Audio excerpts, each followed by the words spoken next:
दिसंबर की सर्द रात, कोहरा भी काफ़ी था।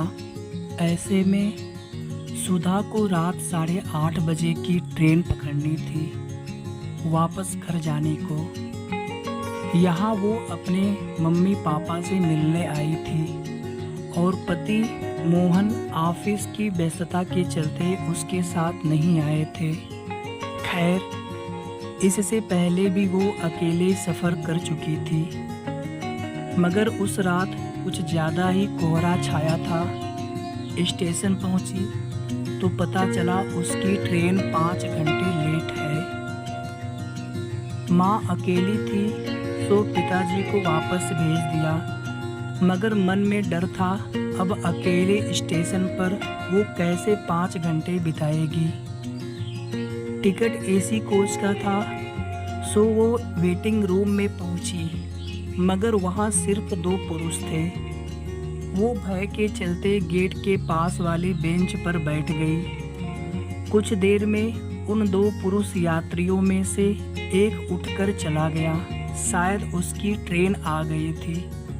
अब उस कमरे में केवल सुधा और वो अजनबी पुरुष था, मगर वो अजनबी चुपचाप अखबार को धीमी रोशनी में पढ़ने की कोशिश कर रहा था।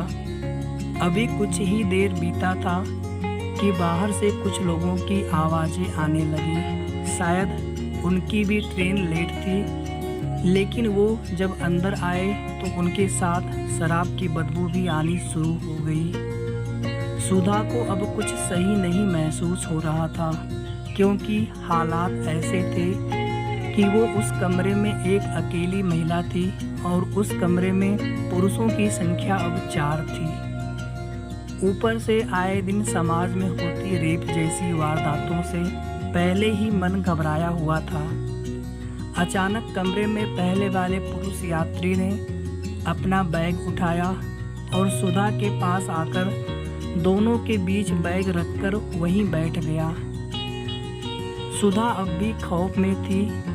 तभी एक चाय वाले ने अंदर आते आवाज़ दी, चाय गर्म, चाय गर्म।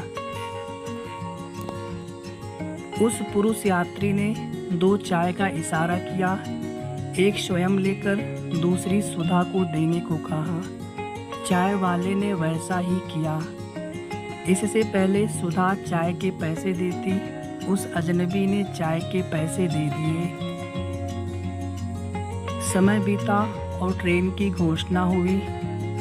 उस अजनबी की ट्रेन आ गई थी। पहले तो वो उठा, फिर बोला, अरे क्या बात है, चलिए ना दीदी, अपनी ही ट्रेन की घोषणा हुई है। सुधा ने एकटक उसे देखा और फिर उन तीनों शराबियों को देखा, फिर चुपचाप उठी और वो भी बाहर चल दी। बाहर पहुंचकर उस अजनबी ने कहा, देखिए, मुझे नहीं पता ये आपकी ट्रेन है या नहीं बहन, पर मुझे उन शराबियों के बीच आपको अकेले बैठे छोड़ने का मन नहीं था, इसलिए। वैसे ये मेरी ट्रेन तो है, अगर आपकी भी है तो आप अपने कोच की तरफ चले जाइए।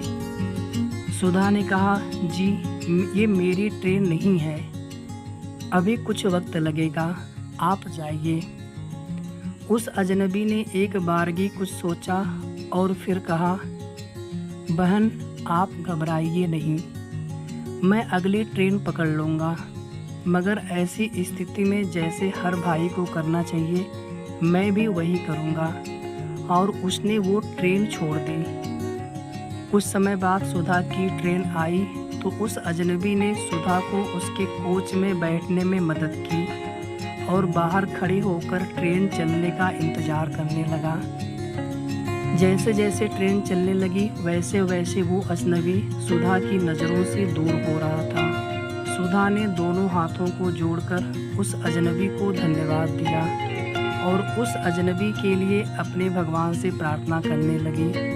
शायद आज उसी समाज में होती वारदातों से जो भरोसा, जो विश्वास खो रहा था, आज वापस से उसे वही भरोसा, वही विश्वास महसूस हो रहा था।